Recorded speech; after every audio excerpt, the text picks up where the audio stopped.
Bueno, señor presidente, ¿Qué te te agradezco mucho es esta un disposición de tiempo, Es un gusto. pero voy a empezar con una autocrítica. Autocrítica. Sí, te voy a hacer una autocrítica. ¿Cómo es eso? Me preocupó ver el acto de Seiza, donde estás palmeando con la gente que recibe la llave de los Una departamentos. autocrítica, sí. Y me parece No que está bien. sos demasiado importante para descuidarte así, y además das un mal ejemplo. Digo, porque después haces la presentación diciendo lo importante que es cuidarse, pero la misma gente te vio 4 horas antes palmeando a una nena, a un muchacho. Y yo sé que a todos nos cuesta mucho mantener la distancia física, pero me parece que tenés que cuidarte más. Ahí no tengo mucha excusa, no voy a mentirte. No tengo mucha excusa. Lo único que puedo decir es lo siguiente. Cada vez que yo salgo a un evento de esa naturaleza,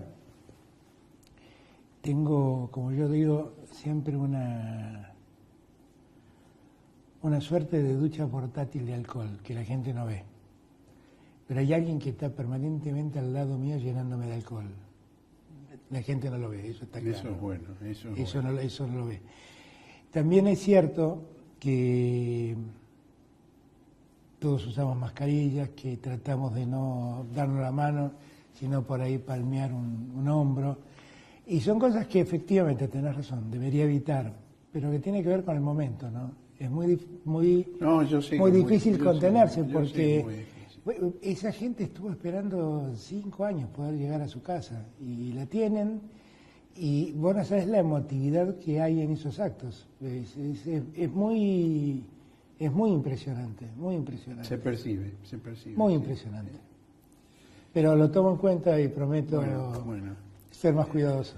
Entremos en un temario de actualidad. Me preocupa el aumento del precio de los alimentos. No sé si eso se puede traducir en inflación, técnicamente, pero sí se traduce en una penuria para los sectores más golpeados. Y de alguna manera es lo que el gobierno permanente dice que intenta evitar. Ahora, ¿qué es lo que no está funcionando que permite que pase esto? Mirá,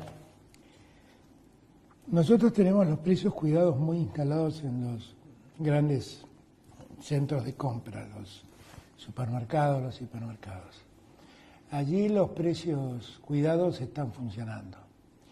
Están en una situación de mucha tensión porque se han mantenido durante mucho tiempo y en verdad muchos de los insumos con los que se producen esos alimentos han aumentado. El otro día lo estuve hablando con gente productora de alimentos que me vinieron a plantear ese problema. Ellos no quieren incumplir los precios cuidados, pero están viviendo un momento de tensión. Si uno va a un supermercado, los precios cuidados los encuentra. Si uno va a un almacén de cercanía, ahí los precios efectivamente, como vos decís, se empiezan a disparar.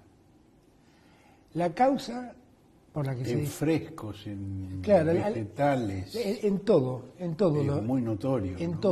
todo lo encontrás. La causa puede estar dada por especulación, puede estar dada que porque son compras de menor volumen pagan más. Nosotros estamos muy atentos a ese tema, muy atentos, que no es un tema fácil de resolver, porque nosotros tenemos la economía virtualmente contenida desde el comienzo de la pandemia. Y la contención básicamente es el cuidado de los precios de los alimentos. Alimentos y tarifas fueron las dos cosas que nosotros más contuvimos para que no se nos fueran de las manos. Lo tercero, las casas, los alquileres y el evitar los desalojos. Ahora, la pandemia nos ha desordenado toda la economía, esta es la verdad. No acá, al mundo. Nosotros también lo padecemos. Y es algo de lo que tenemos que empezar a ocuparnos y yo entiendo que ya sobre el fin del año vamos a tener todo el panorama más claro como para poder ver cómo enfrentamos el año entrante. Y lo que tenemos que hacer de aquí a fin de año es contener, porque la pandemia no terminó, está en su peor expresión en este momento. Solo que la vivimos un poco más aliviada en el AMBA, apenas un poco más aliviada. Pero en el interior se ha desplegado con una ferocidad enorme.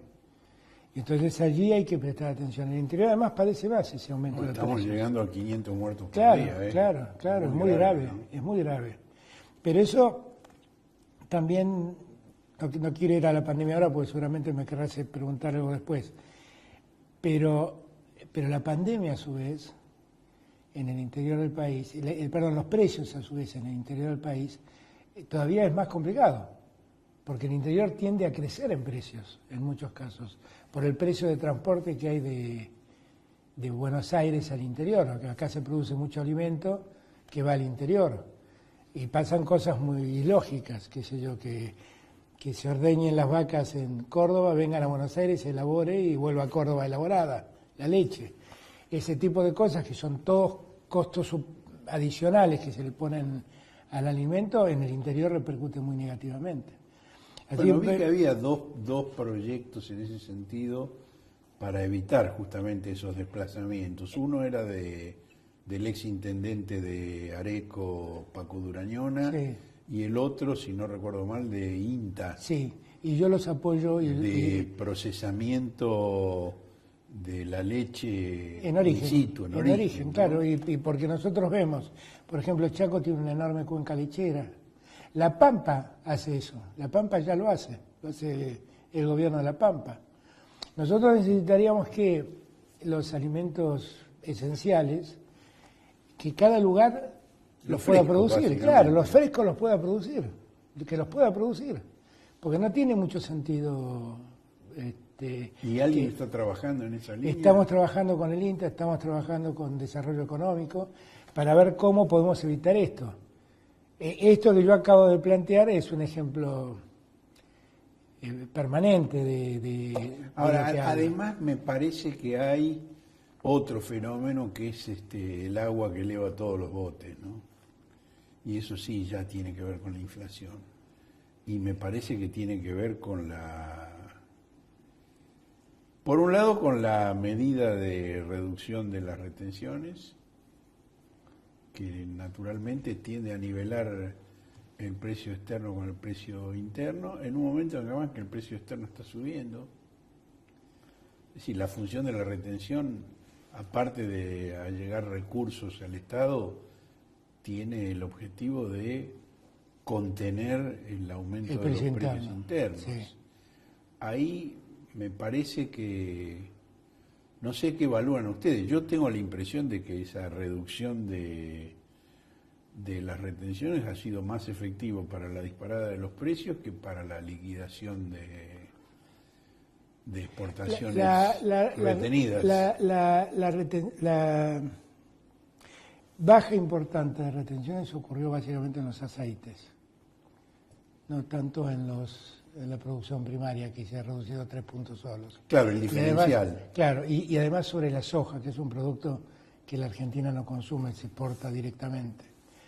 Y lo hicimos. Claro, pero hay un problema de rendimiento de los cultivos por el cual si sube la soja, va a subir el precio del trigo también. Sí, claro, pero al consumidor. Pero las retenciones que bajamos son sobre la soja, básicamente, sí, no son sobre el trigo. No, claro, pero por eso digo el fenómeno del agua que sube todos los botes. Y la soja es... La realidad es que nosotros la soja le bajamos 3 puntos las retenciones con el solo propósito de incentivarlos a liquidar las exportaciones que hubieran hecho y que no liquidaron. ¿Y se produjo ese Eso está ocurriendo está ocurriendo de un modo muy lento. Pero más expectativa teníamos en los aceites. Y allí habíamos hablado con la Cámara de Aceiteros, habíamos hablado que ellos iban a liquidar y estamos esperando que liquiden lo que tienen que liquidar. Ahí está Gustavo y Dígoras, ¿no? Claro, y ahí sí tenés una caída. ¿Con él se negoció la baja de las retenciones? Con la Cámara de ellos, ¿cómo se llama? La Cámara de Aceiteros. La Cámara de Aceiteros, Seara. Ciara. Son dos. Con Ciara. Con Ciara. Trabajan en conjunto, Claro. una de cereales y una de Claro. aceite. La de aceite es Ciara. Con Ciara lo que acordamos es tratar de bajar La los... otra es SEC. Exactamente, bajar La retención. las retenciones al aceite y que liquiden lo que han exportado y todavía no han liquidado. Ahora, leí por ahí que había una propuesta de Felipe Solá de bajar el doble la retención. ¿Es real eso? Fue una propuesta de ellos, de Ciara, en verdad. Ah, de Ciara, ¿no? De Claro, Felipe ellos Solá. lo que decían que para que sea un incentivo real, la retención se baje al doble. Ahora, lo que pasaba también es que hay temas fiscales que resolver. Y si uno bajaba semejante cantidad de porcentaje a las retenciones, era un problema. Básicamente, eso era no tanto para el aceite, era para la soja. Que la soja baje 6 puntos las retenciones. Y esos 6 puntos se recuperaban en los últimos 3 meses del año, octubre, noviembre y diciembre, y el 1 de enero volvían a pagar 31 como es hoy. Ahora, más allá del detalle, digamos, si bajó rápido, bajó lento o no bajó, lo que me da la impresión de que aquí hay lo que Guillermo Bierba llama proyectos en pugna, ¿no? Digo, el proyecto de la asociación empresaria claramente pasa por ahí, por bajar retenciones, por bajar impuestos, por pagar reintegros, por pagar subsidios. Eso no ha cambiado en Argentina, lamentablemente eso es una disputa de Argentina de tiempo inmemorial. Los sectores empresarios entienden, en su gran mayoría, que pagan muchos impuestos, que parte de esos impuestos son las retenciones, aunque las retenciones son derechos a la exportación, técnicamente no son impuestos, y entonces lo que se le pide siempre es que se alivie la carga impositiva.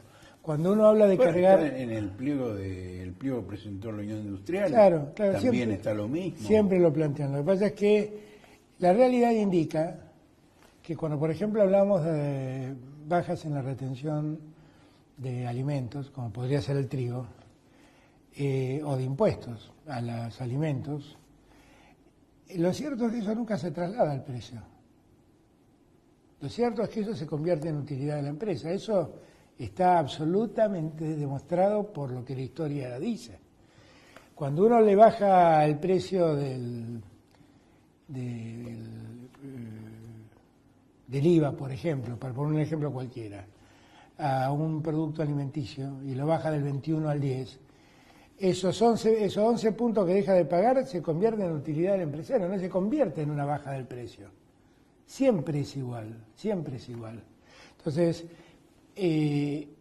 nosotros además tenemos que entender que la Argentina tiene un problema fiscal muy severo. O sea, nosotros ya teníamos un problema fiscal, determinado básicamente por un estado agónico. O sea, recordemos que el 10 de diciembre no teníamos Ministerio de Salud, no teníamos Ministerio de Ciencia y Técnica, Bueno, pero la educación. situación fiscal mejoró mucho con la negociación con los bonistas. Ahí mejoró lo que se llama el déficit financiero. Nosotros tenemos un déficit Bueno, está primario. bien, pero la caja es una sola.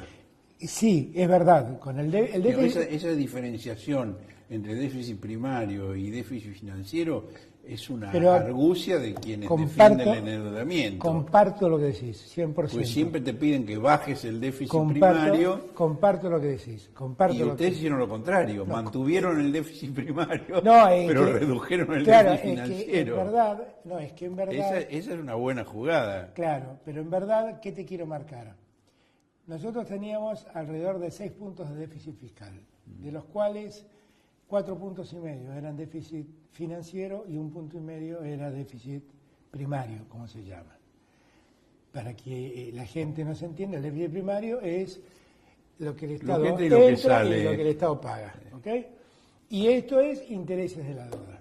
Este déficit lo sacamos de lado durante 4 años.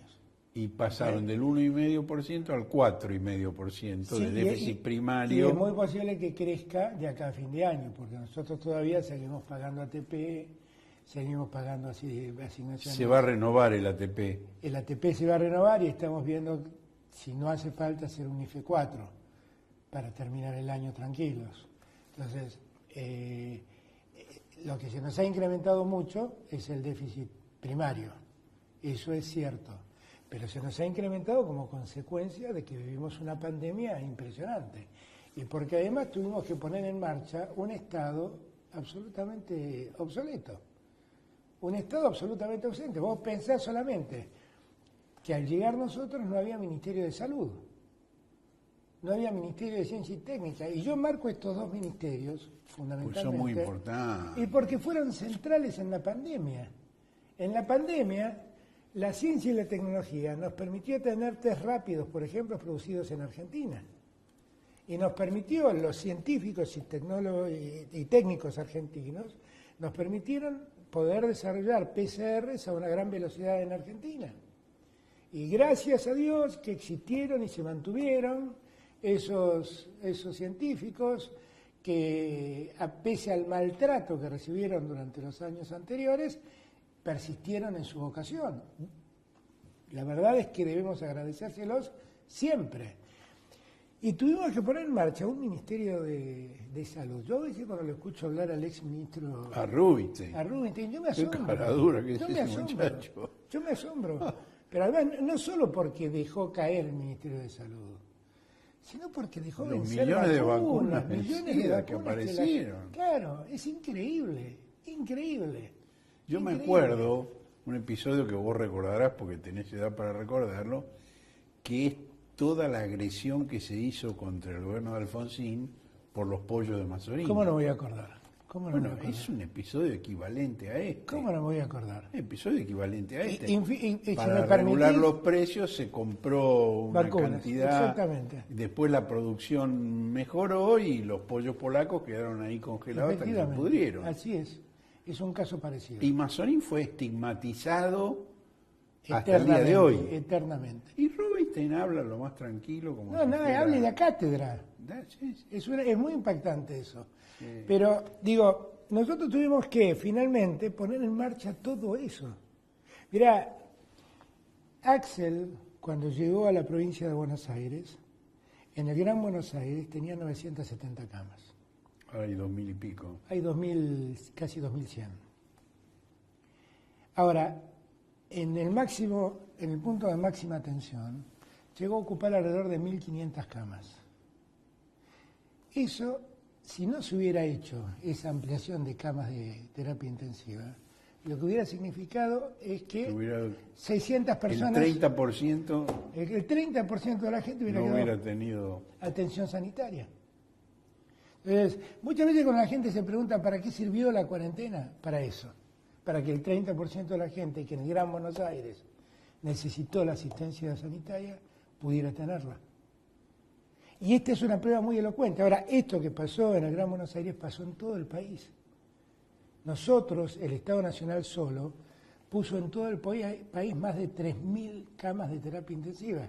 Y eso sumale la que pusieron los gobernadores, los intendentes, y todos nos preparamos. Y aunque hoy hay un momento de mucha tensión en algunas zonas como Mendoza o Neuquén o Rosario, Río Negro. Río Negro, en General Roca fundamentalmente, lo cierto es que hasta acá todos han podido ser atendidos.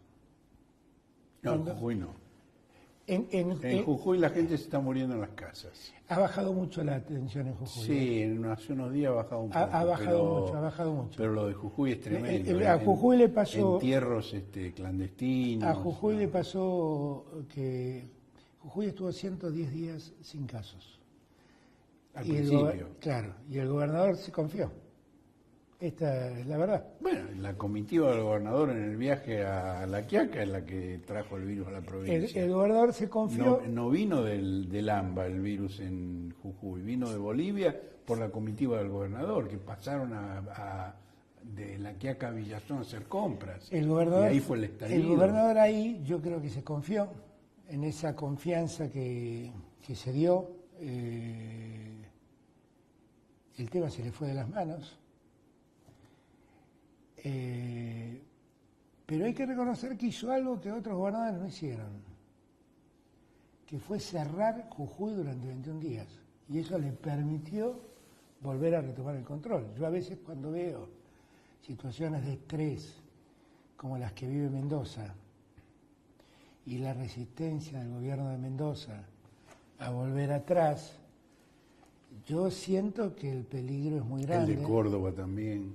En Córdoba, pero Córdoba tiene, la diferencia entre Mendoza y Córdoba es que Córdoba tiene mucha asistencia sanitaria, o sea, hay camas todavía Sí, pero disponibles. también hay resistencia a ¿Vos volver pensás atrás. que en el área metropolitana de Mendoza, Mendoza como ciudad es un distrito muy chiquito? He vivido ahí, conozco. Conoces, el Gran Mendoza es el secreto, ¿no?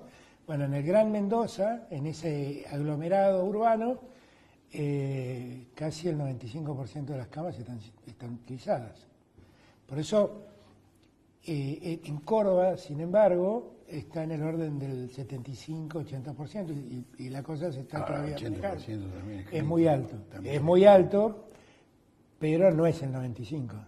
No, el 95 ya estás caminando en la cuerda floja. Los shopping, la gente anda por el patio Olmos. Sí, yo siento que todas esas cosas hay que restringirlas, toda esa circulación Yo hay que tengo la restringirla. impresión de que Macri está imponiendo su criterio en el país por encima de los gobernadores, por encima del gobierno nacional. Ha habido una prédica, que se mueran todos los que tengan. ha habido una prédica muy sostenida de parte de la oposición, que es esa prédica y que le ha hecho un daño enorme. Como en Estados Unidos y como en Brasil. Enorme, han hecho un daño enorme. Es coherente con el universo conceptual de cada uno, ¿no? Sí, es la lógica de esa derecha, ¿no? De ese conservadurismo. Retomando, digamos, del punto inicial del aumento del precio de los alimentos, la inflación y la incidencia que en esto tiene el tema del dólar, por cierto, ¿no? Que si bien los insumos importados se compran en dólar oficial, el dólar paralelo es el regulador de la especulación. Sí, hay el problema central es que hay como varios valores del dólar y que la gente termina confundida y los medios le inducen a pensar más en el dólar blue que en el todo el tiempo, permanentemente. Además esto ocurre en la Argentina desde el año 75 en adelante, no es un problema de tu gobierno. Exactamente. Digo, desde el Rodrigazo, donde hubo gente que se enriqueció de la noche a la mañana y gente que se arruinó de la noche a la mañana, está esa función del dólar como reserva de valor, que le ha sido expropiada a la moneda nacional y que todos los gobiernos han intentado revertirlo y ninguno lo ha logrado hasta ahora. Nosotros tenemos una característica que hemos hablado mucho en este tiempo con la gente. Nosotros recibimos un banco central con muy pocas reservas. Nosotros nos olvidamos, pero entre la elección primaria, las PASO, y el 27 de octubre que ganamos la elección, se fugaron 23.000 millones de dólares. 23.000 millones de dólares dejaron salir tratando de sostener que un dólar que no pasara a los 60 pesos.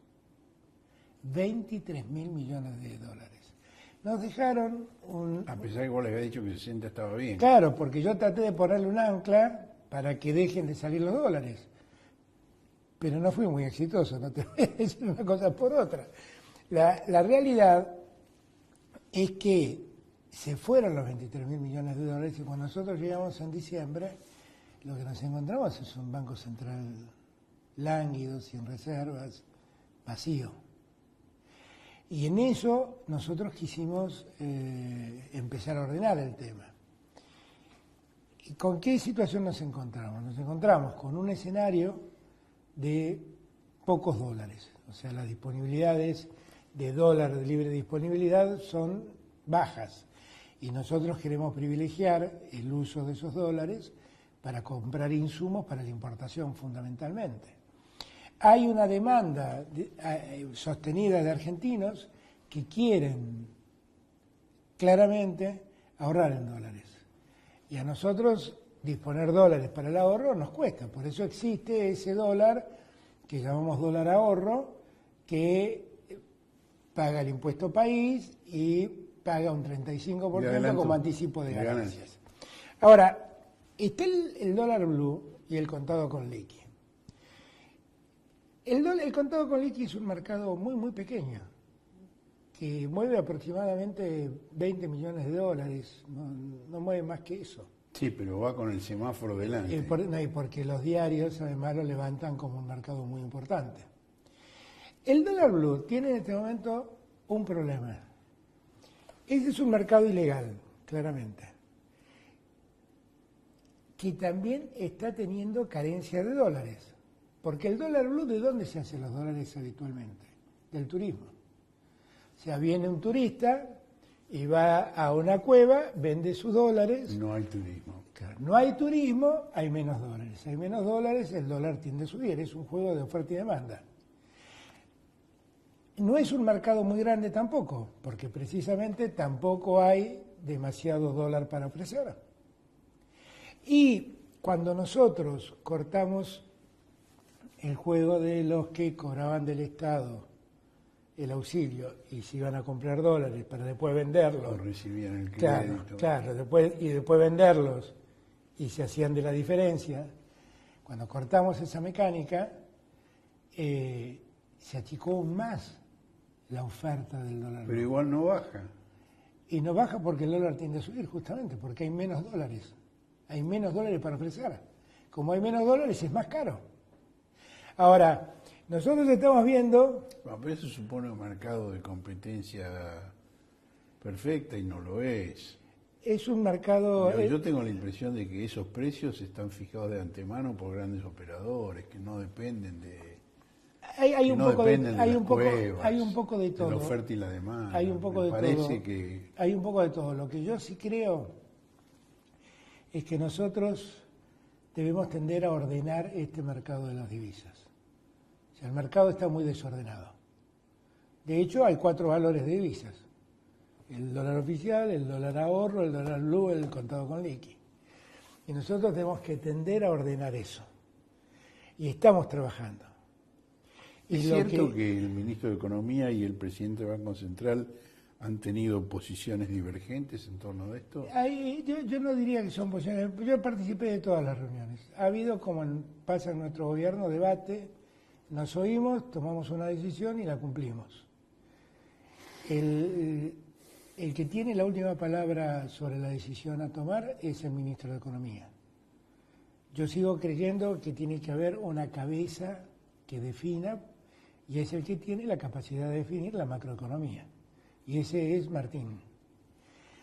Ahora, con Martín lo que estamos viendo, ayer mismo lo estuvimos hablando, antes de viajar al acto de Seiza, es que debemos empezar a trabajar para ordenar el mercado bursátil en Argentina. Porque está absolutamente desordenado. Por el motivo que quieras. No sé si es que faltan dólares en el blue o que sobran dólares y especulan, que son las dos cosas. Lo cierto es que nosotros esto tenemos que ordenarlo. Y para nosotros también, para poder ordenarlo, es un tema central ordenarnos en un programa con el Fondo Monetario, que esto recién está empezando. El Fondo Monetario mandó el día martes, Cosaki Cubedu, exactamente, a su grupo técnico por primera vez. Y yo tengo muy buenas expectativas en que vamos a poder hacer un programa con el fondo. ¿Y en qué va a contribuir el fondo a ese ordenamiento que mencionás? No, básicamente es que nosotros allí sabremos claramente que el fondo entiende nuestras necesidades internas. O sea, nosotros hasta acá al fondo le hemos planteado todas las dificultades que tenemos. De necesidades internas que no son de aporte de más fondos. No son aportes de más fondos, es seguir destinando recursos a los sectores más necesitados. Llámense jubilados, llámense gente en situación de indigencia o de pobreza. ¿Pero cómo afectaría eso el tema de la cotización? No, es que creo que en ese contexto donde ordenamos la cuestión, porque eso tiene una repercusión clara en la cuestión fiscal. En ese contexto donde empezamos a ordenar un programa fiscal en acuerdo con el fondo, vamos a poder ordenar el problema de la divisa. Ese nuevo contexto. Ahora, Martín Guzmán estaba convencido de que una vez que se cerrara la negociación con los bonistas privados, iba a aflojar la presión sobre el dólar. Eso no ocurrió. Eso no ocurrió porque... ¿Qué garantía hay de que en el acuerdo con el fondo sí vaya a ocurrir? Digo, existe el riesgo de que sea una visión ingenua, Sí, que pero sea una versión que supone nosotros lo que tenemos que entender... transparencia y libertad de fuerzas de mercado, cuando en realidad lo que hay son grupos concentrados que están operando deliberadamente con el objeto de desestabilizar al gobierno. Nosotros lo que tenemos que entender es que nosotros llegamos a un acuerdo con los acreedores, pero que Wall Street sigue operando. Y en verdad el aumento de riesgo país tiene que ver con que parte de los que hicieron el acuerdo con nosotros salieron a vender los bonos argentinos. Si vos me preguntás, los bonos argentinos en este momento son un gran negocio porque están muy baratos, pero los que los baratan son ellos poniéndolos en el mercado a la venta. Esa es una Pero si pelea. son tan buen negocio, ¿por qué los venden? Los venden porque básicamente tampoco muchos de ellos han quedado contentos con el acuerdo con nosotros, porque ha sido para ellos un acuerdo muy exigente para Y nosotros. quieren salir rápido. Por ejemplo, o para complicarle la vida al gobierno, si querés. No lo sé, porque ahí hay una pluralidad de acreedores y no sé qué ánimos los impulsa. Lo que sí veo es que el aumento de riesgo básicamente tiene que ver con la baja del precio de los bonos. Y la baja del precio de los bonos es que esos mismos fondos que recibieron los bonos salieron a venderlos. Y ejercen allí una presión, porque también hay una fuerte presión para que inversores externos que tienen dólares en Argentina puedan sacarla. Y hoy en día nosotros estamos impidiendo eso, que además se vayan esos dólares. Entonces, ahí hay un juego de poder que sin duda existe.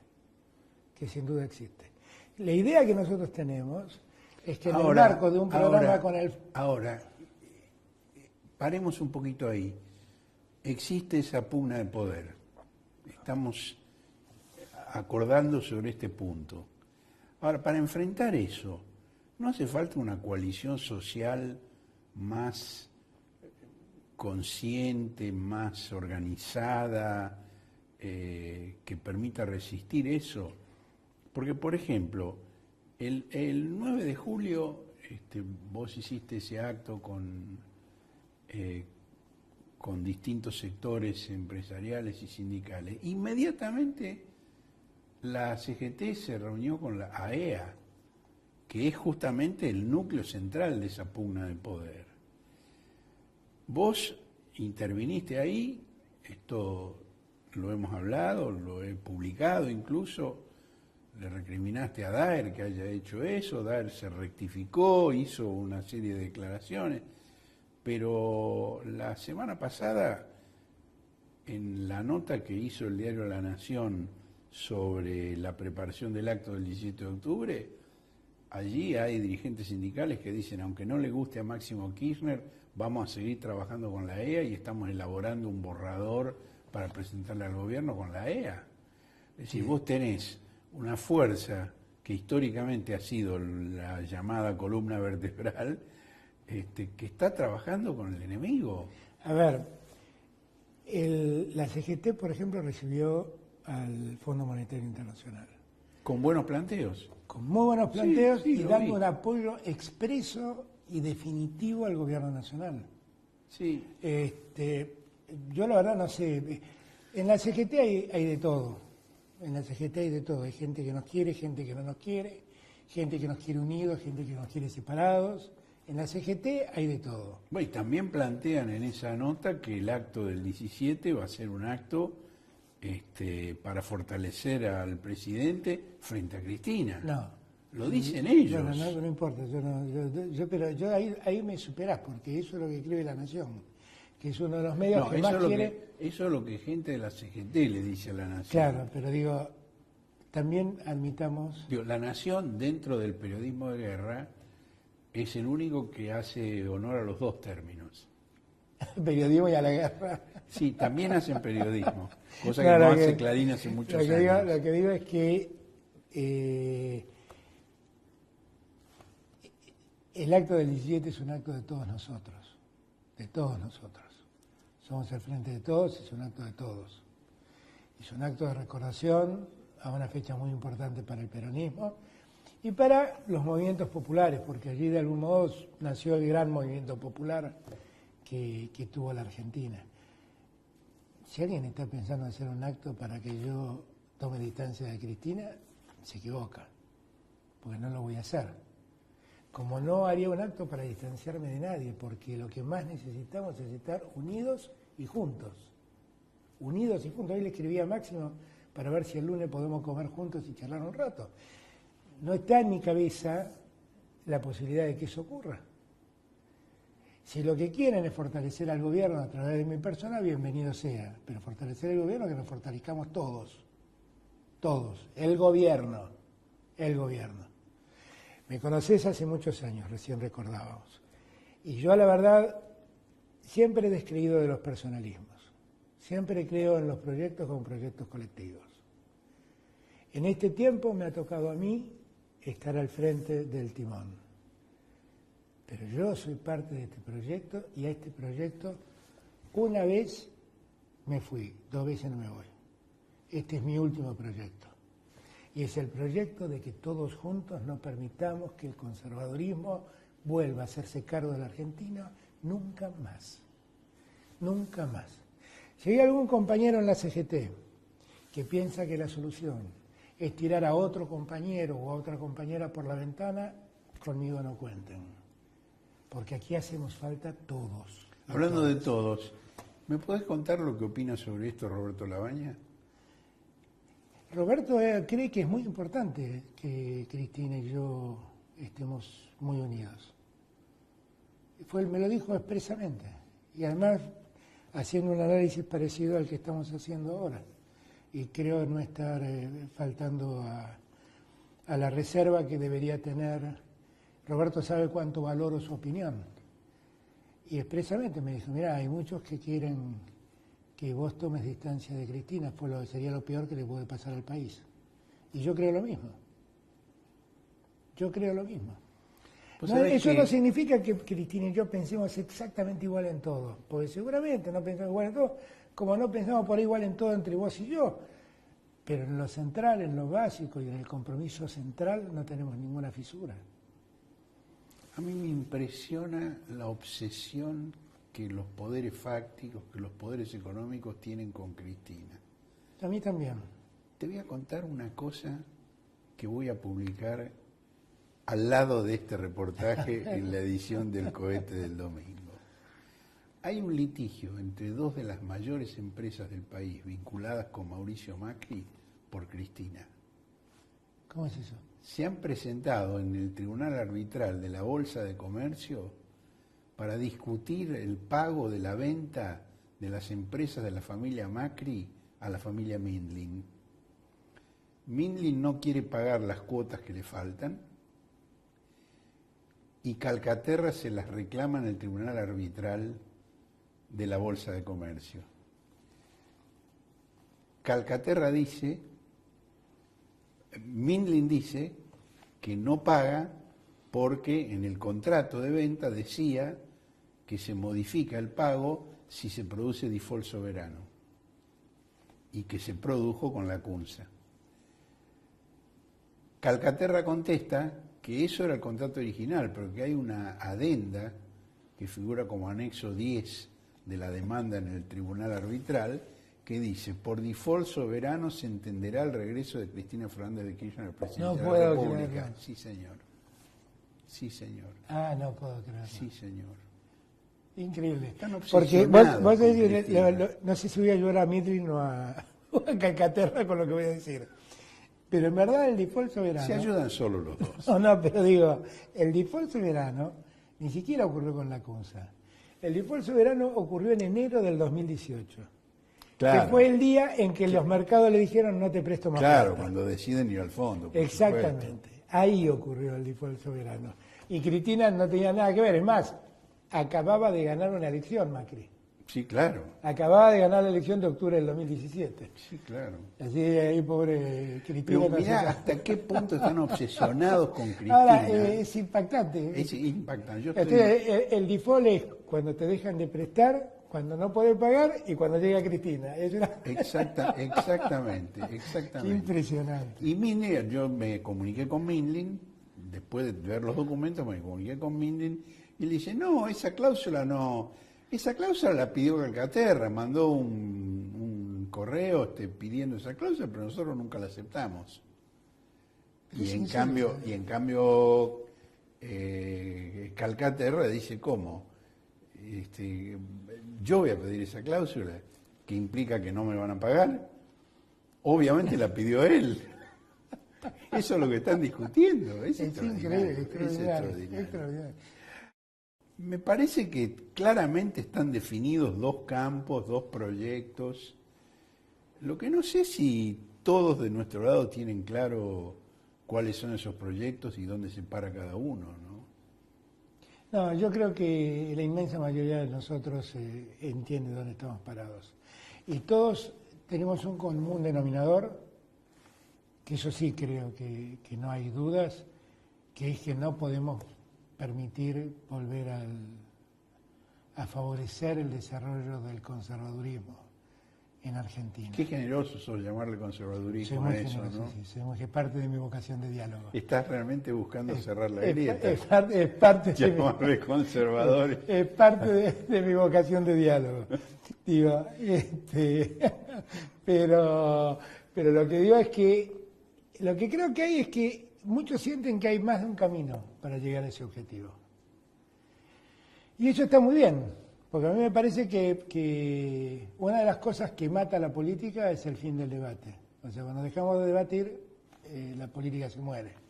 La idea de que hay un discurso único, que hay verdades reveladas, que no existen ideas sino dogmas, todo eso a los movimientos políticos le hace mucho daño. Yo, mientras la discusión sea discutir por qué camino vamos, me parece que es espléndido. Lo que no tiene que estar en discusión es hacia dónde vamos, que fue un poco lo que yo planteé en el acto de Ezeiza, donde hice en términos sanitarios lo que no correspondía. Y lo recordé el otro día cuando tuve que presentar un libro que hicieron en homenaje de Néstor. Publicamos un anticipo en el cohete de ese libro y fue la segunda nota más leída. Mirá vos. Y ahí lo que yo planteé es que yo recuerdo siempre una noche hablando con Cristina y con Néstor, donde discutíamos en esencia qué era la política. Y fue una linda charla. Y Cristina ahí tomó la delantera, porque ella en eso es muy interesante escucharla reflexionar sobre esas cosas. Y ella hizo un planteo que en verdad no es novedoso, porque de verdad lo hicieron muchos en la ciencia política, pero lo planteó muy bien en términos argentinos. Dijo, mirá, en toda sociedad hay una disputa de intereses. Y lo que tenemos que tener claro es qué intereses representamos nosotros. Lo dijiste en Ezeiza, claro. Lo dije en Ezeiza. Yo los represento a ustedes. Y yo los represento a ustedes. Y eso sí lo tenemos todos claro. Yo no estoy acá representando a los acreedores. Estoy representando a esa gente que, porque en otros tiempos era más importante pagar a los acreedores, se quedaban sin educación, sin salud, sin jubilación. No, lo de los acreedores yo lo tengo claro. La duda que yo tengo no es sobre los acreedores, sino el hecho de que siendo un frente, donde hay distintos sectores y distintos intereses económicos, de golpe los intereses de los grupos económicos, de Miguel Acevedo, para ponerle nombre y apellido, que está claramente dentro de este proyecto, prevalezcan sobre lo de los trabajadores, que son contradictorios. Yo ahí creo que... Son contradictorios. Yo ahí lo digo siempre, lo dije en el G20.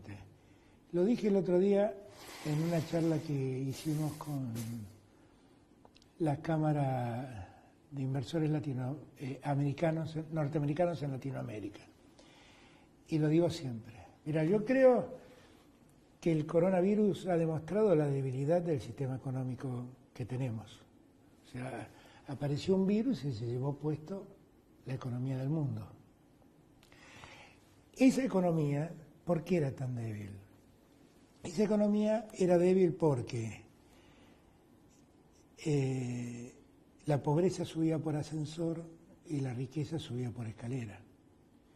Y entonces la riqueza se concentró en muy pocos, fundado en una acción especulativa financiera, y la pobreza se distribuyó en millones. Y la verdad, ningún capitalismo tiene sentido con esa lógica. Porque si el capitalismo es el mecanismo de desarrollo de una sociedad, de desarrollo económico, lo que tiene que darles a todos oportunidades de crecer y desarrollarse. Y crecer y desarrollarse es mejorar los términos de igualdad y de distribución que actualmente existen.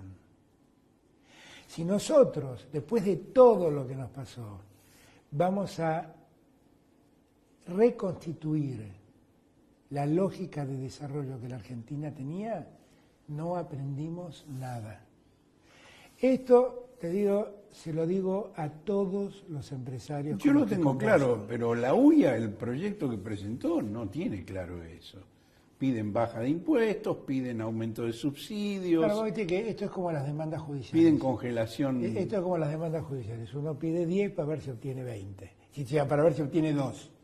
¿Ok? Pide 10 para ver si obtiene 2. Bueno, esto lo vamos a discutir. El problema es que cuando los que están del otro lado firman ese pliego. Sí. Por eso me preocupa esa frase de que la CGT va a trabajar un proyecto junto con la AEA. Lo que AEA... a mí lo que más me preocupó de aquella declaración de la CGT era que en la declaración se decía que la Argentina debía encontrar un acuerdo con los acreedores de cualquier modo. Y la idea de cualquier modo es, aunque sacrifiquemos a argentinos. Y eso nosotros no estamos dispuestos a hacerlo. Como no estamos dispuestos a construir un país con semejante desigualdad. Yo insisto en este punto, Horacio. Yo insisto, yo estoy recorriendo el país todas las semanas y yo me doy cuenta de las asimetrías que tiene este país. Y no podemos vivir en paz con esas asimetrías. No podemos, porque si vos me pedís que los industriales del norte, que fueron allá, montaron industrias, allá hay muchísimas hilanderías, muchísimas, que se Escaña esté en Tucumán, por ejemplo. Si ellos te piden algún tipo de ventaja impositiva porque tienen un costo importante de flete para poder sacar sus productos y demás, uno eso lo puede analizar. Pero lo que no puede es generalizar. Yo necesito que el norte se desarrolle. Lo necesita la Argentina. La Argentina es un país que se ha construido con un centro y dos periferias. La periferia del norte y la periferia del sur. Y ningún país... Claro, el famoso mapa de la camiseta de Boca. Claro, exactamente. De la última elección. Claro. Las periferias nos acompañan y el centro no.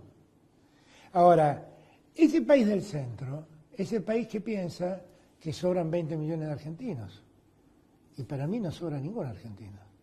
Para mí todos los argentinos tienen que estar contenidos. Claro, esa es la frase famosa que dijo el ministro de Hacienda de la dictadura de Aramburu, en una época en que había, creo que 15 millones de habitantes, dijo que este era un país espléndido, pero que sobraban 4 millones. Sí, claro. Esto, digamos, ha ido creciendo, cada vez sobra más gente. Pero en la actualidad muchos los dicen eso. Muchos lo dicen eso. El problema no tienen esa sinceridad brutal. Pero algunos, no lo dicen. Créeme que algunos lo actúan tal vez. Sí. Pero la verdad la Argentina tiene que darle oportunidades de desarrollo a todos esos pueblos, a toda esa gente que vive... Ahora, por ejemplo, en la semana que viene se cumplen 75 años del 17 de octubre histórico. Pero mañana se cumplen 47 de la asunción de la última presidencia de Perón. En ese momento, o mejor dicho, un año después, con el Pacto Social, cuando Perón muere, el Producto Bruto per cápita de la Argentina era idéntico al de hoy. En 47 años no hemos mejorado el Producto Bruto per cápita. No, en 47 años por supuesto, esto, claro, por supuesto. Hay 12 años donde la mejora fue muy notable, y el resto donde fue en declive probablemente. Claro. Pero si trazás la línea de los 47 años, no se movió. Es decir, que hay que tomar medidas muy fuertes para modificar eso. Es que si uno revisa la historia, el peronismo fue el primer modelo económico que tuvo el país que pensó en dos cosas. La primera, la inclusión social. Y la segunda, el desarrollo equilibrado. En dejar de pensar en el país macrocéfalo que es la ciudad de Buenos Aires y el Gran Buenos Aires. Y la verdad trabajó por eso, trabajó mucho por eso. Y entonces esos son los resultados de ese primer peronismo. Vos acordate, uno se olvida, ¿no? Pero con el primer peronismo hasta hicimos autos producidos íntegramente en Argentina, hicimos aviones producidos íntegramente en Argentina. Y todo eso después se perdió, porque llegó la lógica de que somos parte del mundo. No, lo primero que hicieron fue desarmar el IAPI, claro, que era justamente la herramienta maestra. Niveladora de todo eso. Niveladora de todo eso, ¿no? Para que era una herramienta sofisticada que cumplía el rol que luego de alguna manera hicieron las retenciones. Exactamente, ¿no? Exactamente. Por eso digo, ese país tuvo una lógica, fue la primera vez que tuvo una lógica de desarrollo, de inclusión y de mejor distribución. El segundo momento, honestamente dicho, con aciertos, desaciertos, blancos y grises, fue el de Néstor y Cristina. Fue el segundo momento. Y después volvimos a caer en eso que yo en Ezeiza llamé la metáfora del olvido. 4 años donde se olvidaron de la gente. Bueno, eso que dijiste, las casas estas que estaban impactante. Construidas y no se entregaron. Es impactante, es impactante. Ustedes cuando me lo planteó María Eugenia Bielsa, yo le dije, no, algo está mal, revisá porque algo está mal. No estaba nada mal. Ahora, ¿por qué María Eugenia tiene una subejecución tan grande del presupuesto? Porque ahí tuvo problemas la construcción por la pandemia. La construcción de viviendas tuvo muchos problemas por la pandemia. Ah, depende de eso. Claro. Y en gran medida tiene que ver con eso. Ahora, yo el otro día hablé con María Eugenia, le dije, mira María Eugenia, yo creé el Ministerio de Vivienda porque quiero que cada argentino tenga una casa, tenga un techo. A la gente que toma tierras en Guernica yo no avalo esa lógica. Pero eso no es un delito. No es que el derecho penal arregla todo. Eso es un problema social acuciante. No estoy diciendo con esto que la gente puede tomar las tierras. Estoy diciendo que ahí hay un problema al que hay que darle respuesta. Y la respuesta es la urbanización de tierras fiscales y la construcción de viviendas para esa gente. Esa es la respuesta. La respuesta no es ir con un policía y con un juez a sacarlos a palazos de ahí. Insisto, no está bien que tomen las tierras, pero es un acto desesperado de una sociedad que no está dando respuestas. Y le decía a María Eugenia... Bueno, desde hace 40 años por lo menos, desde la ley de la dictadura, desde la ley Videla, que reguló el uso de la tierra para barrios cerrados, para clubes, e ignoró absolutamente la situación de las grandes masas, la forma de acceso a la tierra para los sectores desprotegidos es la toma. Es esa. No hay otra. Y bueno, y todos los que llamamos barrios populares nacieron así. Por eso digo, hay que entender, yo le decía a María Eugenia, que yo en la campaña me había propuesto crear un Ministerio de la Vivienda para darle a la vivienda un rol central. Y le decía, yo a esta altura soñaba con que vos ibas a ser la ministra estrella, que íbamos a estar construyendo viviendas. ¿Y qué te contestó? No, entonces me dijo, bueno, ahora creo que estamos en condiciones de poder salir con todo por este motivo. Estoy confiado en que lo podamos hacer, porque primero, 2 observaciones. Que en el año 2015 hayan quedado construidas 11.000 casas, viviendas, y no se hayan entregado, hablan del modo en que ignoraron a los argentinos que necesitaban. Es el desprecio. Ignorancia que conlleva desprecio, efectivamente. Que que nosotros, esas 11.000 casas que es espléndido que las pintemos, las pongamos en condiciones ya para ocupar, que es lo que estamos haciendo ahora, lo hagamos cuanto antes. Le vamos a dar solución. Si cada familia son casas generalmente de 2 cuartos, con lo cual deben ser familias de 4 personas. Si eso es solución para 40.000 personas, no es poco. Pero es muy poco en relación a todo lo que necesitan vivienda. Durante Entonces, el gobierno de ustedes, a partir del año 3, se combinó la necesaria construcción de viviendas con la generación de empleo y con la organización popular. Y se crearon cooperativas que trabajaron en la construcción de viviendas.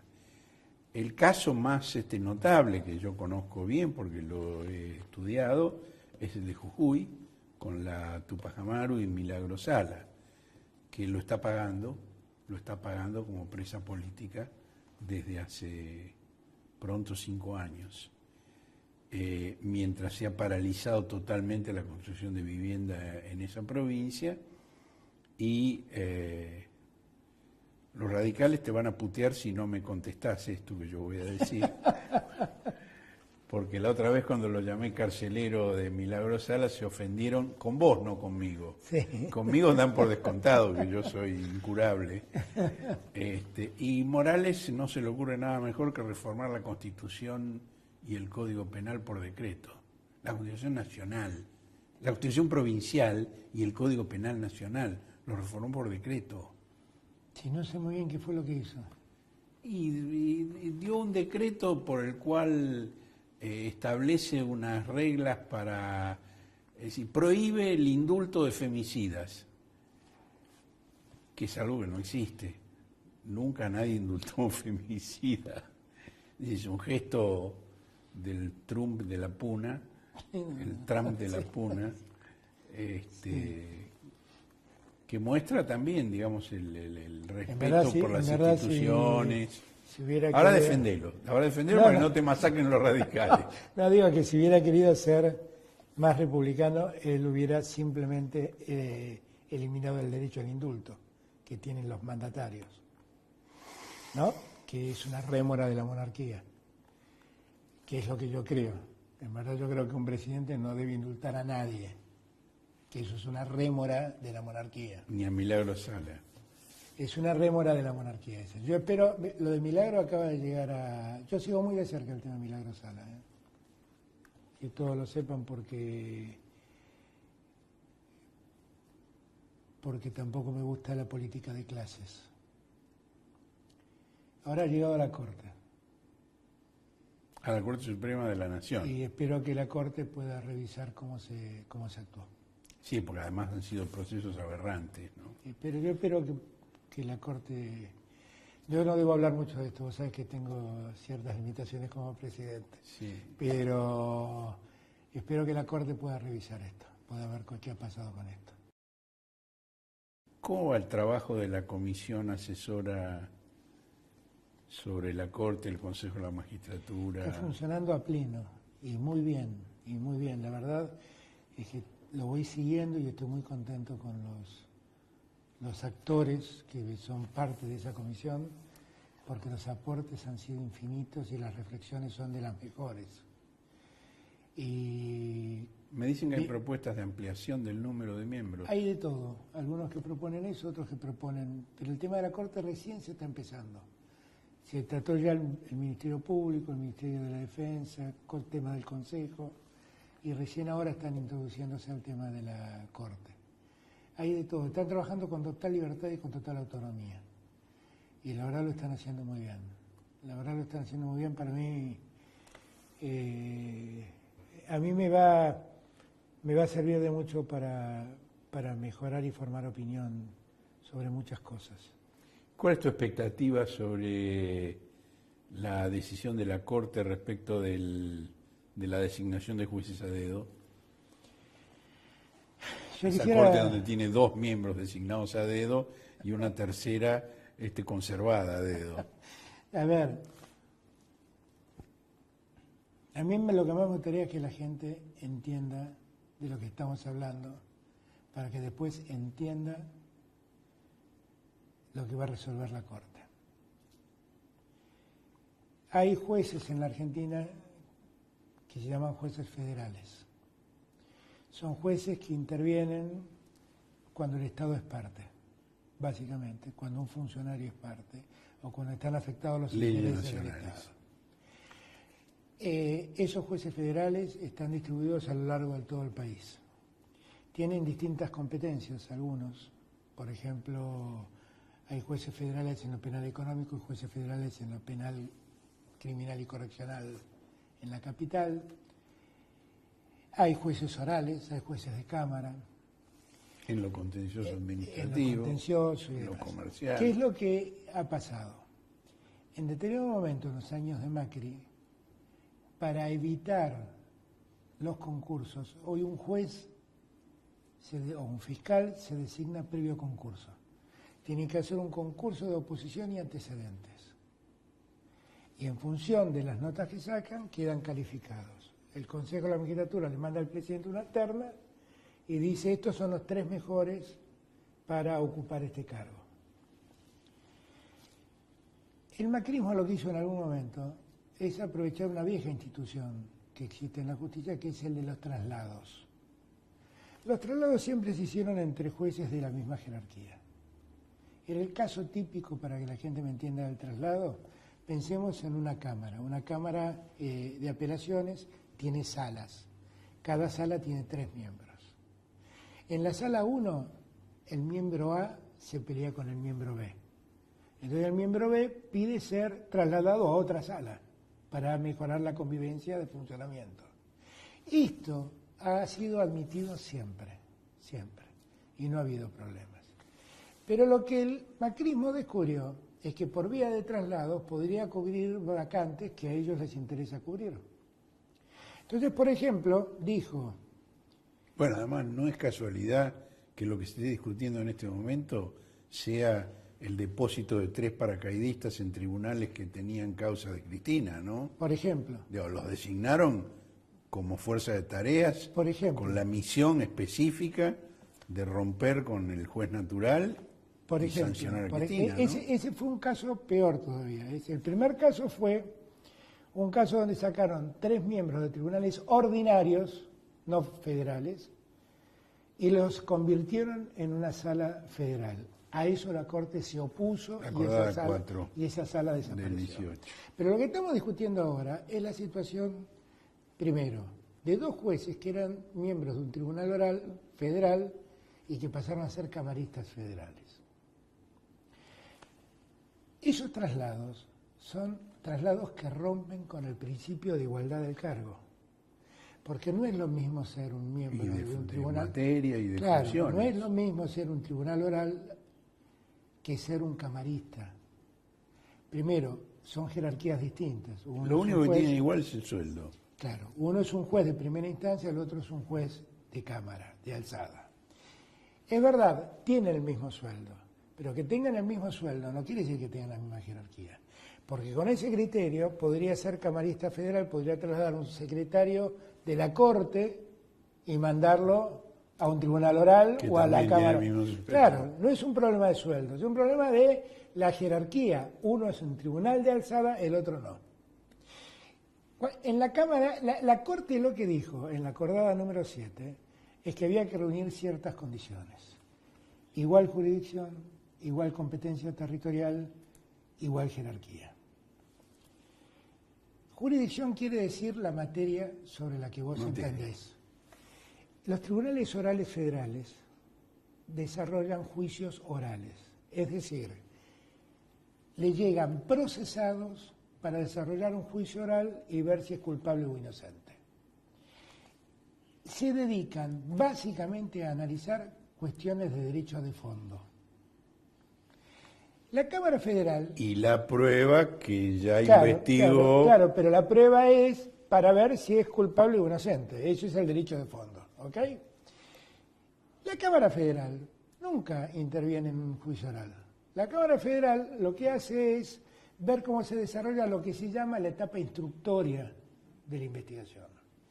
¿Dónde termina su accionar la Cámara Federal? en el momento en que a lo sumo decreta el procesamiento, confirma el procesamiento que alguien ha decretado. Que ese es el punto de inicio del juicio oral. Con lo cual, esto se entiende en la instrucción, esto se entiende en la oralidad. Jurisdiccionalmente como la no Unión tiene... Ferroviaria y la Fraternidad y los señaleros, digamos. Algo parecido. Los tres van en el tren, pero con funciones diferentes. Algo parecido, ¿ok? Segundo, la jerarquía. No es lo mismo ser un juez de primera instancia que ser un tribunal de alzada, con lo cual la jerarquía también está complicada. La competencia. Bueno, es verdad, los dos tienen competencia en la ciudad de Buenos Aires. Son la misma en la ciudad de Buenos Aires, pero tienen uno competencia en el juicio oral y el otro tiene competencia en la instrucción. Con lo cual, los tres requisitos que la Corte Suprema marcó en la acordada 7 están quebrados. Claro, pero la acordada 7 marca esos tres requisitos y la conclusión es que se puede trasladar a Bertuzzi. Es autocontradictoria esa acordada. Es absolutamente autocontradictoria. Entonces, ¿pero qué dice? Si estos requisitos no se cumplen, entonces volvemos a la lógica de que la designación de un juez es un acto complejo, que necesita del Consejo... 99.4. Exactamente, necesita del Consejo, del acuerdo del Senado y del Poder Ejecutivo que haga un decreto. Entonces, ¿qué hizo el Consejo? Detectó 10 casos que vulneraron la acordada 7. Los mandó al Senado. De los 10 casos, 7 están en trámite. O sea, 7 se presentaron a la audiencia. 5. 5 son de los 7. No 2 ya recibieron el acuerdo. Ah, bueno, 2 ya recibieron el acuerdo. 7, 2 recibieron el acuerdo, 5 están en trámite. Y los otros 3, Bruglia, Bertuzzi y Castelli, nunca se presentaron. Y ese es el motivo por el que se dice, como nunca se presentaron a buscar el acuerdo, directamente se los vuelve a sus tribunales. ¿Qué es lo que dice la acordada número 7? Ahora, la concesión, la apertura del Persalto. Termino con esto. ¿Quién es el republicano? Porque yo estoy convencido que el republicano soy yo. Porque yo podría haber hecho la gran Macri. Me hacía el distraído, miraba para otro lado y dejo decía... estos 3 aquí. Claro, digo, mira, a ver, busquemos 2 amigos en los tribunales orales federales y cubramos las 2 vacantes que quedan en la Cámara Federal. Y tengo el juzgado de Canicova y el juzgado de Bonadío libre, buscamos 2 amigos de algún juzgado federal del interior del país y pongámoslos ahí. Yo no quiero hacer eso. Yo quiero prestigiar a la justicia. Y yo quiero que los jueces sean designados por el método que la Constitución dispone. Y esto que quiero yo es lo que quiso el Consejo y es lo que quiere Cristina y quieren los senadores. Ahora, la posibilidad es que la Corte... Y ahí me voy un segundito a tu pregunta anterior, porque no la quiero dejar pasar. El Persaltum. El Persaltum fue una institución que surgió en años de Menem, con el propósito de evitar la segunda instancia y que directamente la Corte se expida. Se hizo pensando... Surgió para impedir el obstáculo que el juez de primera instancia le ponía a la privatización de Aerolíneas Argentinas. Surgió, iba a eso exactamente, surgió básicamente para ayudar a que la Corte, que era la Corte automática, de la mayoría automática, resuelva problemas que tenía el Poder Ejecutivo para imponer sus decisiones, básicamente en 2 materias, privatizaciones y tarifas. En los últimos 10 años se habilitó el Persaltum 2 veces. Tengamos presente que en los últimos 10 años hubo problemas de violencia institucional, un endeudamiento como nunca se vio, una presidenta enjuiciada y perseguida en más de 12 causas que por más de 10 veces quiso llegar a la Corte Suprema y nunca lo logró. Que además hubo hechos del gobierno abiertamente inconstitucionales, como por ejemplo la designación de decreto de 2 miembros de la Corte, por las que nunca la Corte se preocupó. hubo gravedad institucional infinidad de veces en 10 años. Ahora, en esos 10 años la Corte abrió el per saltum 2 veces. Siempre intereses corporativos. 2 veces. Propios. Con la ley de democratización de la justicia, que era una ley que a mí no me gustaba, pero que tampoco hacía falta abrir el per saltum. Podría haber llegado por vía de recurso extraordinario, pero se apuraron a decir no se metan con la justicia. Y ahora, que están defendiendo a 3 jueces, que la verdad no tienen razón. Yo no voy a abrir juicio sobre la calidad de los 3 jueces. Lo que digo es que esos 3 jueces, si quieren hacer honor a la condición de tales, deben concursar, deben recibir el acuerdo del Senado y el Poder Ejecutivo encantado los va a nombrar. O quedarse contentos donde estaban.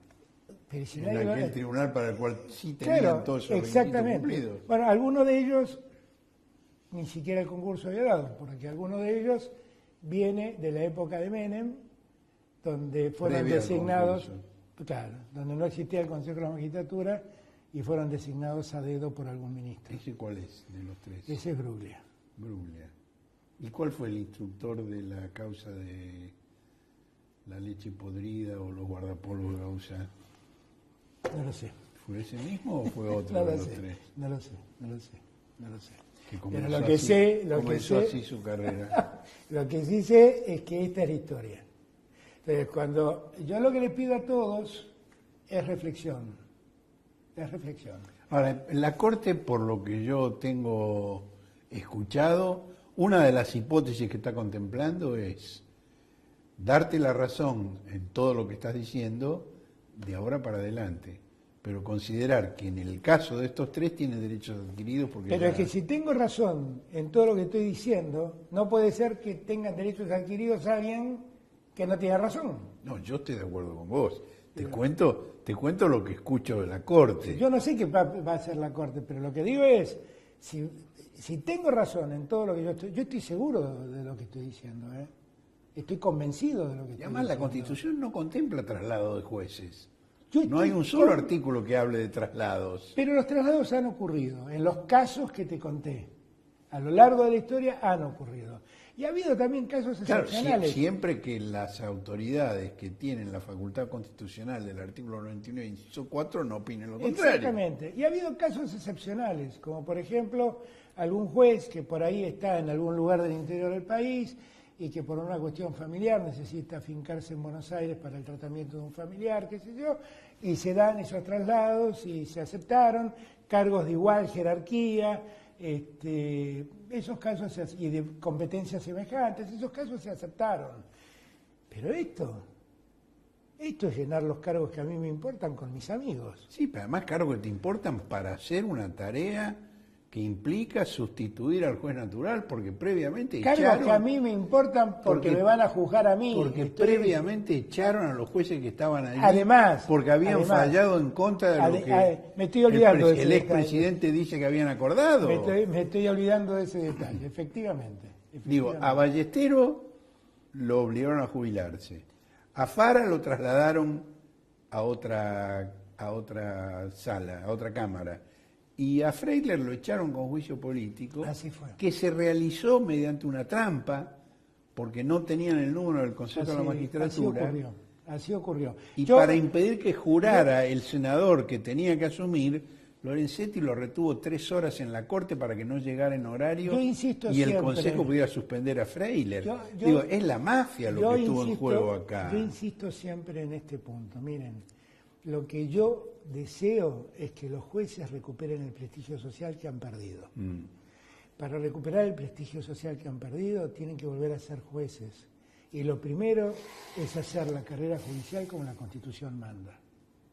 Y en este punto, yo también quiero marcar algunos detalles. Quiero marcar el primer detalle de que cuando Bruglia y Bertuzzi llegaron a la Cámara Federal como llegaron, hubo dictámenes de los que fueron sus colegas, Llorens y Grurso, Y que dijeron que no. diciendo que ese no era el modo de llegar a la Corte, a la Cámara. Que cuando nosotros sacamos el decreto, volviéndolos a sus juzgados de origen, la Cámara Federal en el acto ordenó la remoción de los dos. Quiero decir que una vez abierta la queja, la casación ordenó que vuelvan a sus cargos y no les concedió la licencia que sí les concedió la Corte. Entonces, evidentemente, la Corte también debería leer que los tribunales inferiores no están pensando como la Corte parece estar pensando. Parece estar pensando. Y en esos tribunales, ninguno de esos tribunales pueden estar acusados de simpatizantes del gobierno, ¿eh? No. Estoy hablando de Irurzun. No, claro que no. Estoy hablando de jueces de la casación. No estoy hablando de jueces que uno pueda pensar que son simpatizantes del gobierno. Yo lo que quiero es tener una justicia de jueces probos, de jueces dignos. Y no tengo ganas de nombrar amigotes que me den tranquilidad, porque como yo no vine a delinquir, voy a irme con la frente en alto porque no me voy a llevar nada que no sea lo que es mío. Y no voy a permitir que en mi gobierno alguien lo haga. Y si alguien lo hace, voy a ser el primero en sancionarlo. Pero, por favor... Hoy no escucho, hablando de lo que es tuyo, no escucho a tus perros. Parece que si los escucharan no podríamos tener este reportaje tan tranquilos. No podría. Otros temas que quisiera conversar con vos. Uno es el voto argentino en el Consejo de Naciones Unidas de Derechos Humanos sobre Venezuela, que ha provocado bastante conmoción porque es una iniciativa por la cual se interesó Mike Pompeo, el secretario de Estado de Estados Unidos. ¿Por qué en este caso el eje Argentina-México no se mantuvo, así como no se mantuvo en el caso del BID, pero al revés? Exactamente. Sí, en el caso del BID, México se acercó a Estados Unidos y en el caso de Venezuela, México se alejó de Estados Unidos. Pero México que lo explique López Obrador, explícame vos lo de la Argentina. México tiene, yo tengo un gran cariño y un gran respeto por López Obrador. Y no nos va a distanciar esta diferencia de ningún modo. Bueno, tiene una frontera tan larga como la nuestra con Chile, pero con Estados Unidos. Exactamente, ¿no? Como alguien dijo, tan lejos de Dios y tan cerca de los Estados Unidos. Lo que creo es que acá el problema no fue bien explicado y bien entendido. Y no se ha tenido en cuenta la historia. La historia cuenta... En la edición de hoy tenemos una columna donde lo explica el canciller Solá. Ah, qué bueno, qué bueno. La historia cuenta que la Argentina, cuando nosotros asumimos el gobierno, era parte del Grupo de Lima. Nosotros claramente tenemos muchas diferencias con el Grupo de Lima. Tantas diferencias que nosotros nunca participamos de ninguna reunión del Grupo de Lima y nunca suscribimos ningún documento salido del Grupo de Lima. Y estamos viendo de qué modo se puede reconstruir una alternativa al Grupo de Lima. Por ese motivo nos sumamos a la CELAC, que es presidida hoy por México. Pero nosotros nunca participamos con el Grupo de Lima. Desde que llegamos, estamos promoviendo una solución al problema de Venezuela. La solución tiene reglas básicas. Primera regla básica, es un problema de los venezolanos. Segunda regla básica, no hay derecho a entrometerse en la vida de los venezolanos. Tercera regla básica, es inadmisible una intervención militar. Cuarta regla, haremos todo lo que esté a nuestro alcance para favorecer el diálogo y que los venezolanos encuentren una solución. Y quinta regla, hay que respetar los derechos humanos. Y quinta regla, hay que respetar. Esa es una regla implícita. Eso está para todos los lugares del mundo. Ocurrió que en algún momento hubo un primer informe de Bachelet, que es una persona a quien conozco, que me aprecia con su afecto y yo le tengo afecto, y a quien le tengo un enorme respeto. Y fue muy severa sobre algunas cosas que dijo en informe como alta comisionada de los derechos humanos de Naciones Unidas. En aquella ocasión yo hablé con ella y me interioricé de qué se trataba, y ella con mucha preocupación me contó lo que ella había visto. La impulsé a que tratemos de involucrar al gobierno de Venezuela en la solución de estos problemas, y que el gobierno de Venezuela se involucre en prestar atención al tema. Al gobierno legítimo de Venezuela, que no es el que reconoce el Grupo de Lima. De Maduro, exactamente, de Maduro. De hecho, además quiero aclarar que apenas llegué desconocí a Guaidó como presidente y saqué a su representante diplomática como representante diplomática de Venezuela y habilité a 400 y pico de venezolanos que tenían su prohibición para ingresar a la Argentina. Hice todo esto, digo, para poner las cosas en su punto justo. Bachelet sigue adelante con su tarea, hace un segundo informe. En el segundo informe sigue manifestando su preocupación por el tema de los derechos humanos y agrega que ha recibido más colaboración del gobierno de Venezuela,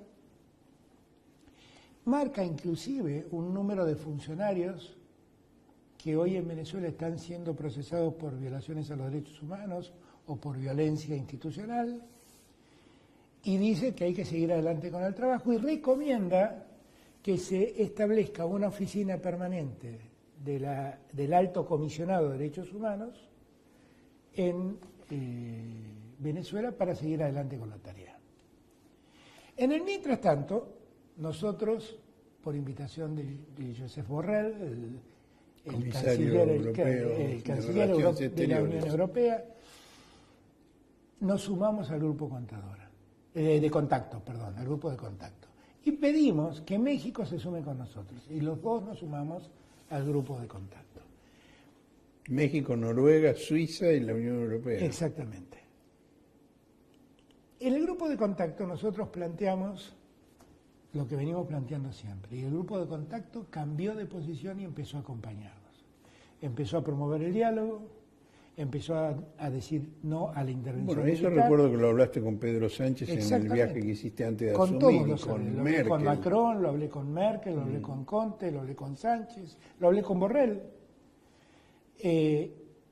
Rechazaron la intervención militar, rechazaron cualquier tipo de intervención en la vida interna de Venezuela y promovieron el diálogo de Venezuela, teniendo las denuncias planteadas por el Alto Comisionado de Derechos Humanos de Naciones Unidas.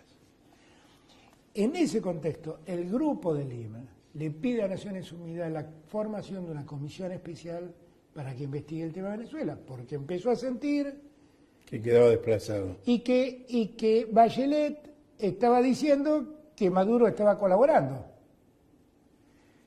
Solamente eso dijo, porque también siguió diciendo que existían los problemas, que se mantenían los problemas.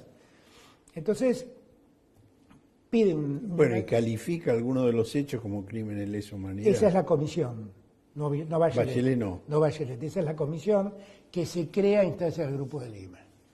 Y entonces, el Grupo de Lima pide que la conclusión de esa comisión, que dice exactamente lo mismo que lo de Bachelet, con la diferencia que le agrega un montón de adjetivos, pide que esa comisión sea tratada.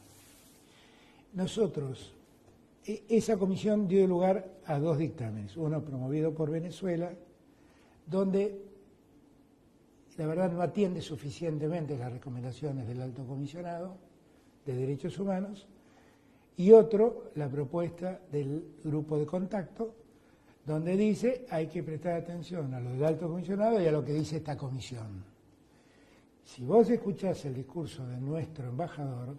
¿Esta comisión cuál? La que pidió el Grupo de Lima. Sí. Eso lo dice el Grupo de Contacto. El Grupo de Contacto. Si vos escuchás nuestro discurso, nosotros decimos, vamos a votar siguiendo solo al Grupo de Contacto, pero dejando en claro que para nosotros debe seguir adelante el trabajo exclusivamente del Alto Comisionado de Derechos Humanos y debemos colaborar para que el Alto Comisionado de Derechos Humanos siga trabajando con el gobierno de Venezuela y pueda instituir una agencia en Venezuela para trabajar en conjunto. Ese fue nuestro voto. No cambiamos un ápice. Volvimos a repetir que estamos en contra de la intromisión a la vida interna de Venezuela, que no compartimos la idea de que Venezuela deba soportar ningún tipo de intervención militar, que estamos en contra del bloqueo a Venezuela y que debemos ayudar al diálogo para que los venezolanos encuentren una salida. Ese fue nuestro voto. Acá se entendió, por una ligereza, que nosotros habíamos abandonado a Venezuela. Y la verdad lo que nosotros estábamos haciendo es lo que históricamente hicimos. Queremos ayudar a que los venezolanos recuperen la convivencia, que se respete la Para internacionalidad. un par de autoridades de Venezuela han sido muy críticas del voto argentino, ¿no? Sí, lo he visto. He pedido que se revise, que se siga adelante con la política de no intervención, que se termine con el bloqueo y que tratemos de colaborar con el Alto Comisionado para ver si podemos de algún modo trabajar juntos. Otro tema.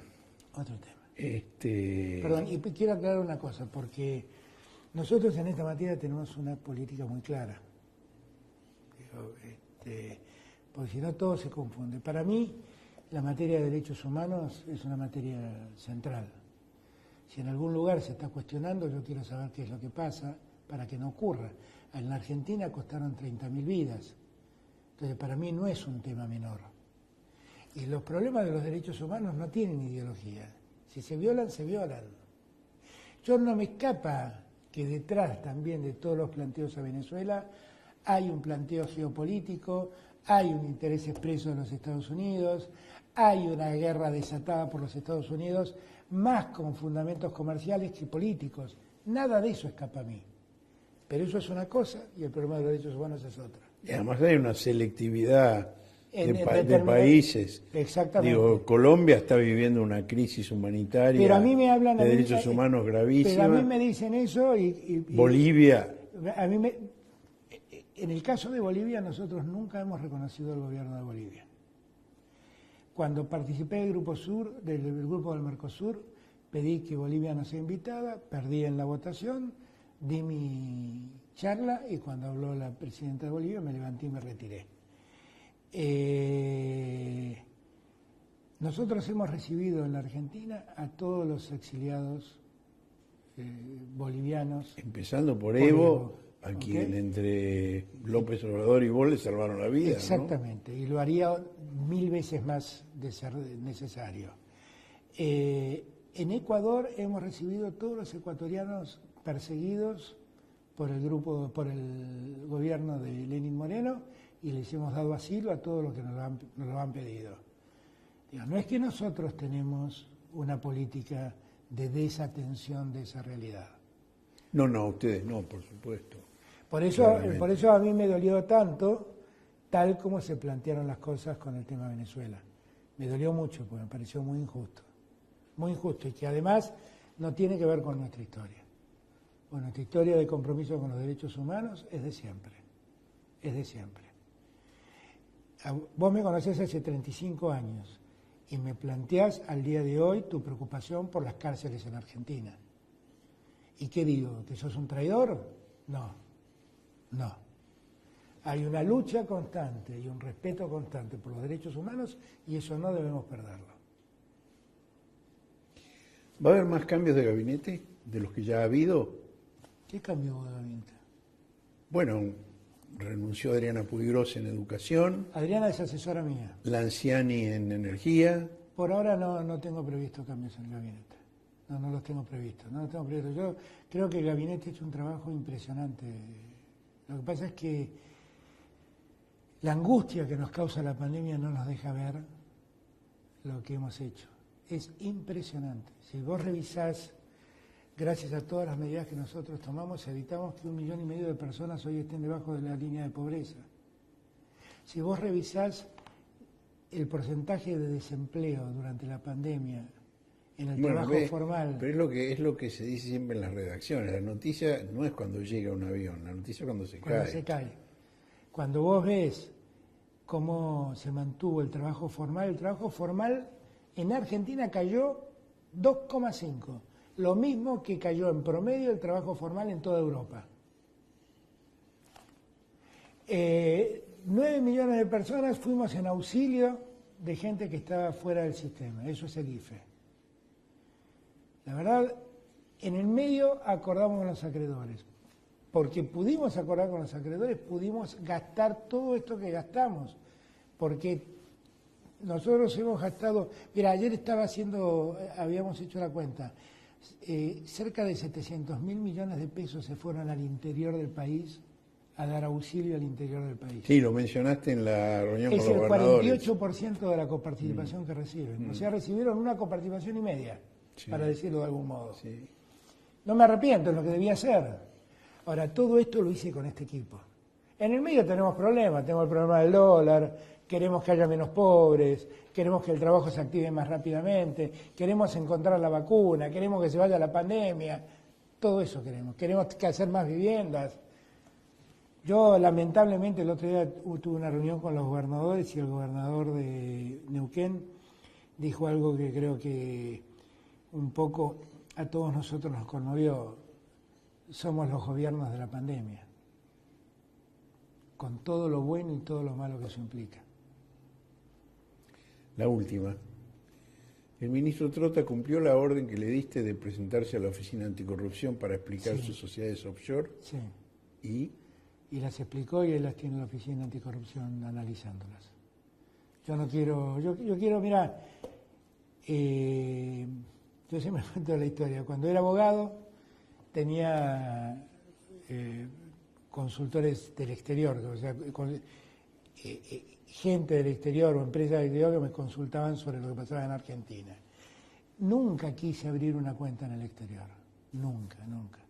Abrí una cuenta en dólares y una cuenta en euros en Argentina y entraban en dólares y en euros. Una situación que perdías mucha plata porque entraba y te lo cotizaban a valor. No, además la transferencia te mataba. Te mata. Pero nunca quise abrir. Yo lo sé por algunas contribuciones periodísticas que he hecho. Claro. De golpe te pagan $100 y te descuentan 50. Y te llegan 50, exactamente.